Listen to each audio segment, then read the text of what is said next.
All right, welcome to The Explainer. Today we are jumping headfirst into the, well, intense, ambitious, and, let's be honest, pretty brutal world of the film Whiplash. Okay, so let's set the scene. Meet Andrew Neiman. He's this 19-year-old jazz student at the super elite Schaffer Conservatory. And look, he's not there just to get by, to be good. No, he's got this dream, this burning desire to be one of the all-time greats. And this isn't just some hobby for him. It's everything. It's the core of who he is. So we're talking about the dream of greatness. But what happens when that kind of ambition runs smack into a force that's just as formidable? Well, that kind of laser focus, that all-consuming drive, it doesn't go unnoticed. And that formidable force has a name: Terence Fletcher. Now you gotta understand, Fletcher isn't just some music teacher. He's a legend, a force of nature. He's the guy who holds the keys to the kingdom that Andrew is so desperate to get into. And here's the kicker. His reputation for being a genius is matched only by his reputation for being absolutely terrifying. This brings us to Fletcher's crucible, and really, the price of admission to his world. Because when Fletcher invites Andrew to join his top-tier studio band, that's it. That's the dream, right? The ultimate validation. But, and this is a huge but, this is no golden ticket. It's more like an invitation to a trial by fire. And the change is just instantaneous. 1 second, Fletcher is praising him, inviting him into the inner circle. And the next, it's a total 180. He just unleashes this storm of psychological abuse.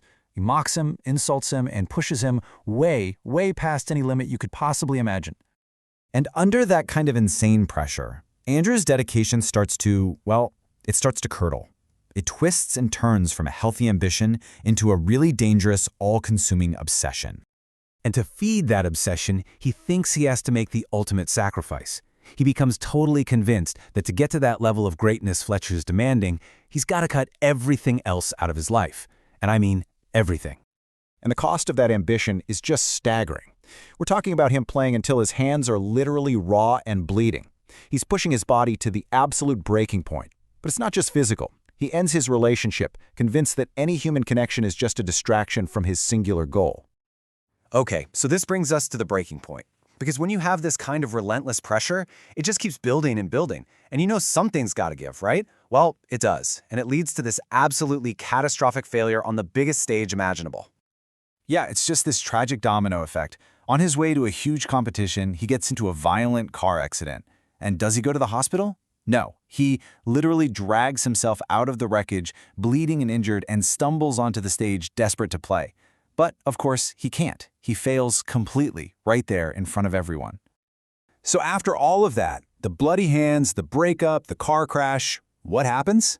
Fletcher just cuts him, removes him from the band. Just like that. His dream is completely crushed by the one person he was doing it all for. And you really feel like, okay, this has to be the end of the line. So we get to this moment, a deceptive reunion, because there's an unexpected second chance on the horizon. See, the story doesn't just stop there. Andrew actually testifies against Fletcher's abusive methods, and it gets Fletcher fired. Then, months later, their paths cross again. Yeah, they just run into each other at a jazz club, and it leads to this totally surprising offer. Fletcher invites Andrew to play with his new professional band at a huge jazz festival. For Andrew, you have to think, this feels like it. This is his shot at redemption. So this leaves us, and Andrew, with this huge question hanging in the air. Is this for real? Is Fletcher actually offering an olive branch? A genuine second chance? Or is this some kind of trap? And now we're at the final solo. This is it, defiance on the grand stage. So there he is, in front of a massive audience, tons of influential people, and he's about to get his answer. And yeah, it's the worst one he could have possibly imagined. Fletcher tricked him. It was a setup the entire time. He intentionally calls a piece of music he knows Andrew has never even seen. It's the ultimate public humiliation, a final brutal act of revenge. But here's where it gets crazy. Instead of just walking off stage completely broken, Andrew does the unthinkable. He walks right back to that drum set, and in this incredible act of defiance, he just starts playing. He launches into this powerful, insane solo and basically hijacks the entire show. He forces the band, and Fletcher himself, to follow his lead. And you have to watch Fletcher's face in this moment. His fury at being defied just slowly dissolves, and it's replaced by this look of, Well, it's a kind of complex, almost chilling respect. Because in that moment of pure rebellion, he sees it. Andrew has finally become the genius that Fletcher's brutal methods were designed to create. And that's where the film leaves us. The two of them just lock eyes in this final, unspoken acknowledgement. It's this incredibly electric moment, the culmination of all the abuse, all the ambition, and it all comes together in this one transcendent musical performance that was literally born from their conflict. So, we're left with this huge question. Greatness clearly has a price, but was it worth it?